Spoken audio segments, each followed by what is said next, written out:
सन 1567 में अकबर ने जब चित्तौड़गढ़ पर आक्रमण किया तो मेवाड़ के प्रमुख सरदारों और सेना नायकों के आग्रह पर महाराणा उदय सिंह ने चित्तौड़गढ़ छोड़ दिया।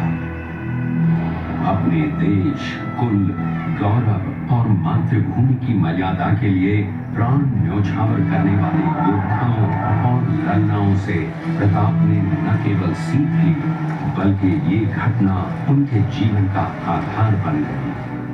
फरवरी 1572 को महाराणा उदय सिंह का देहांत हुआ।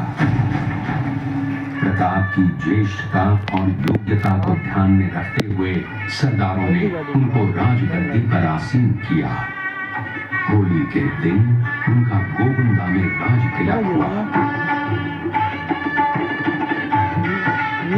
उस समय तक लगभग सभी राजाओं ने अकबर की अपील का स्वीकार कर ली थी। एकमात्र महाराणा प्रताप ने अपना मस्तक अकबर के आगे नहीं झुकाया। प्रताप मुगलों से लोहा लेने की तैयारी में जी जान से जुट गए। 18 जून 1576 की सुबह हल्दी घाटी और खमनोर के मध्य एक मैदान में ऐतिहासिक युद्ध हुआ। महाराणा प्रताप की सेना गोगुंदा से हल्दी घाटी पहुंची, जबकि सेनापति मानसिंह के नेतृत्व में मुगल सेना ने हल्दी घाटी के ठीक नीचे मैदान में अपना मोर्चा जमाया। मुगल सेना के हराबल दस्ते द्वारा घाटी में घुसपैठ करने के प्रयास की प्रतिक्रिया स्वरूप महाराणा प्रताप की सेना मुगलों पर टूट पड़ी। प्रताप के हराबल सैन्य दलों का नेतृत्व पठान हाकिम हासूर कर रहे थे। भीरू राणा, जो राणा पूंजा के नाम से भी जाने जाते हैं, उनके नेतृत्व में भील आदिवासियों ने गोरिल्ला पद्धति से युद्ध करते हुए मुगलों के छक्के छुड़ा दिए। देखते ही देखते शाही सेना में खलबली मच गई। रक्त तलाई घोड़ों की टापों, हाथियों की चमकारों और तलवारों की झंकारों से गूंज उठी।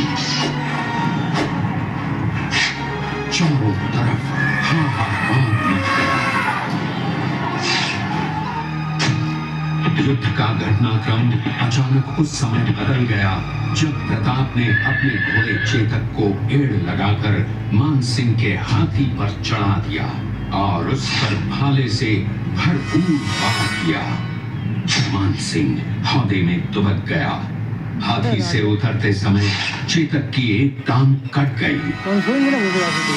इस स्थिति को भांपकर महाराणा प्रताप के हमशक्ल सेनापति झालामान ने महाराणा प्रताप से आज्ञा लेकर उनका राजमुकुट धारण किया।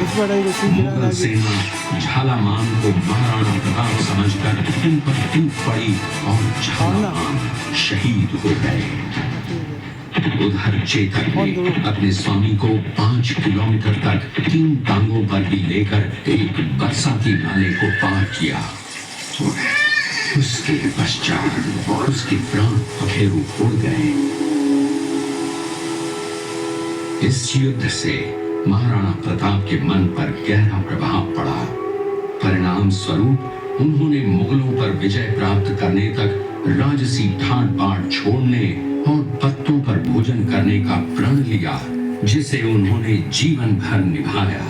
महाराणा प्रताप ने अपना सैन्य बल बढ़ाकर सर्वप्रथम अरावली पर्वत की घाटियों में बसे दिवेर पर चढ़ाई कर विजय प्राप्त की। इसके बाद कुंभलगढ़ पर भी विजय प्राप्त की। सिर्फ चित्तौड़गढ़ को छोड़कर सारे मेवाड़ को अपने अधीन कर लिया। चावल में अपनी राजधानी स्थापित की।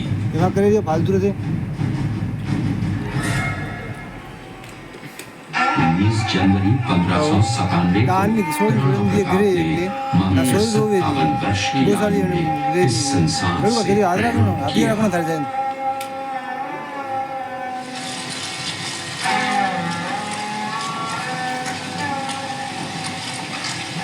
हल्दी घाटी का युद्ध एक सांप्रदायिक युद्ध न होकर आत्मसम्मान, मातृभूमि की स्वतंत्रता व स्वाधीनता का संघर्ष था। इसका प्रमाण ये है कि जहां पर अकबर की सेना के सेनापति जयपुर के राजा मानसिंह थे, वहीं पर महाराणा प्रताप की सेना के सेनापति काबुल के हाकिम खां सूर थे। महाराणा प्रताप स्वतंत्रता की वेदी पर एक ऐसा अंगारा था जो आत्मसम्मान व देश गौरव के लिए दिन रात जलता रहा, धधकता रहा और अंत में बुझकर भी उसने देश में ऐसा लौह भर दिया जिसकी प्रखर किरणों ने भारत माता को गुलामी की जंजीरों से मुक्त कराने के लिए सदा प्रेरित किया।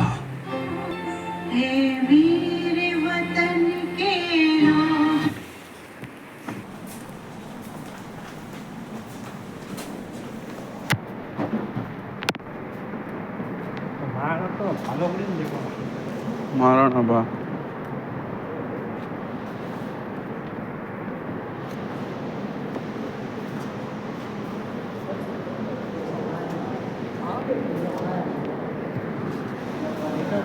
सभी लोग सामने देखेंगे आप उधर लाइन के लिए।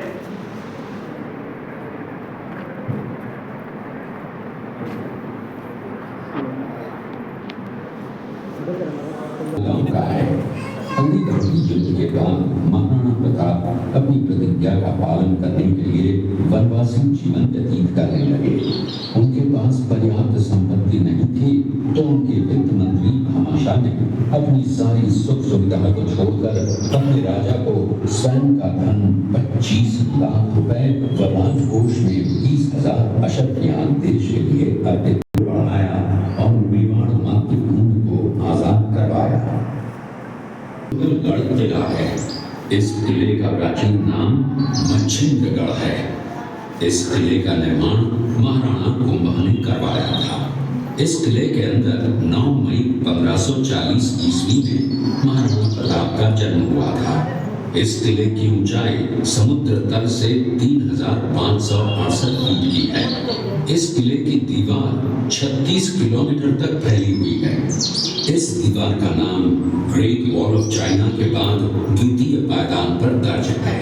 इस किले के अंदर 360 प्राचीन मंदिर हैं। उन मंदिरों में से जग प्रसिद्ध महादेव का मंदिर सबसे प्राचीन है। कुंभलगढ़ किला यहाँ से 65 किलोमीटर की दूरी पर है। कृपया अब आप सब प्रताप का बचपन बीता था।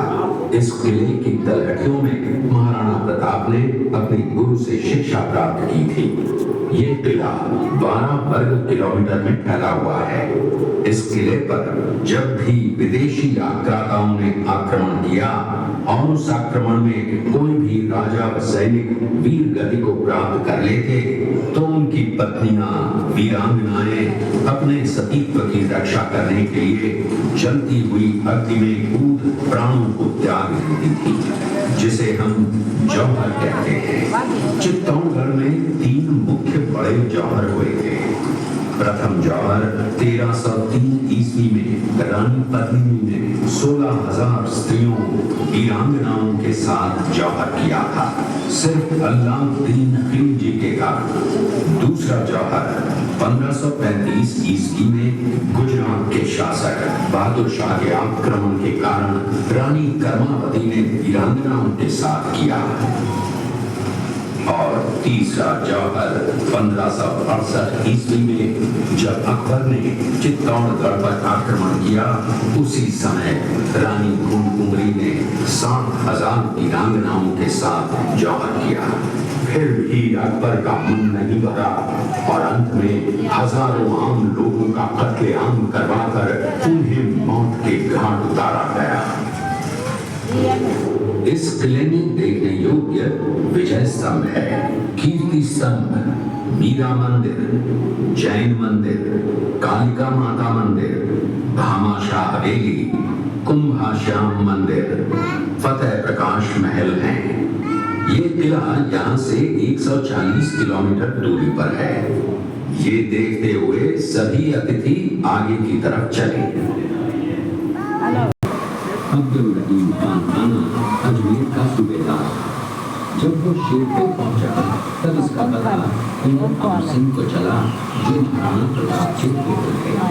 अमर सिंह ने शेरपुर छावनी पर अचानक आक्रमण कर दिया।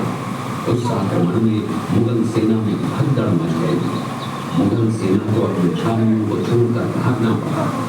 छावनियों के अंदर से लूटा हुआ माल व अब्दुल रहीम खान खाना, जिसकी बेगम आनी खान को बंदी बनाकर महाराणा प्रताप के सामने पेश किया गया। तब अमर सिंह पर महाराणा प्रताप क्रोधित हुए और कहा, जहां से इस नारी को बंदी बनाकर लाए हो, इसे पुनः ससम्मान लौटा कराओ।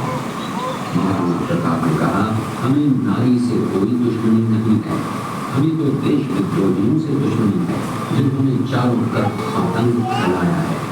महाराणा प्रताप के आदेश का पालन करते हुए कुंवर अमर सिंह ने उस मुगल नारी को ससम्मान छावनी तक पहुंचा। इस प्रकार महाराणा प्रताप ने अपने क्षत्रिय राजपूत धर्म का पालन किया और पराई स्त्रियों को मां, बेटी और बहन का दर्जा दिया। ये है महाराणा प्रताप का चरित्र और नैतिक उदारता का परिचय। ये देखते हुए सभी अतिथि आगे की तरफ दृश्य देखा। उसी किले के अंदर की ये घटना है। मेवाड़ की एक ऐसी मां थी जिसने अपने पुत्र का बलिदान देकर राजवंश की रक्षा की थी। उस मां का नाम पन्नाधाय था। पन्नाधाय जाति से गुर्जर थी। वो एक राजकुमार की धाई मां थी। दूसरी तरफ हाथ में तलवार लिए खड़ा ये बनवीर सिंह एक दासी पुत्र है। ये कुंवर उदय सिंह की हत्या करके मेवाड़ की राजगद्दी प्राप्त करना चाहता था। एक रात्रि बनवीर सिंह को मौका मिला। वो राजकुमार उदय सिंह के बड़े भाई विक्रमादित्य सिंह की हत्या करके राजमहल की तरफ आगे बढ़ा। इसकी सूचना पन्नाधाय को लग गई। कुछ समय तक पन्नाधाय चिंतित हुई। तभी पन्नाधाय ने अपने पुत्र चंदन को राजसी कपड़े पहनाकर पलंग पर सुला दिया और उदय सिंह को एक टोकरी के अंदर छिपाकर पत्तों से ढक के महल के बाहर निकालकर गुप्त रास्ते से कुंभलगढ़ भेज दिया। बनवीर सिंह जब तलवार लेकर राजकक्ष में आया तो उसने पन्नाधाय से कड़क आवाज में उदय सिंह के लिए पूछा तो पन्नाधाय ने चंदन की तरफ इशारा किया। बनवीर ने चंदन को उदय सिंह समझकर चंदन की हत्या कर दी और ये समझने लगा कि मैंने राजकुमार उदय सिंह को मार दिया। वही राजकुमार बड़े होकर राजा बने और अपने नाम का उदयपुर नगर बसाया, जो यहाँ से 40 किलोमीटर दूर है। और उन्हीं के पुत्र महाराणा प्रताप हुए, जिन्होंने हल्दी घाटी का युद्ध लड़ा और आज हम लोग उनका इतिहास यहाँ पर देख रहे हैं। ये देखते हुए सभी अतिथि आगे की तरफ चले।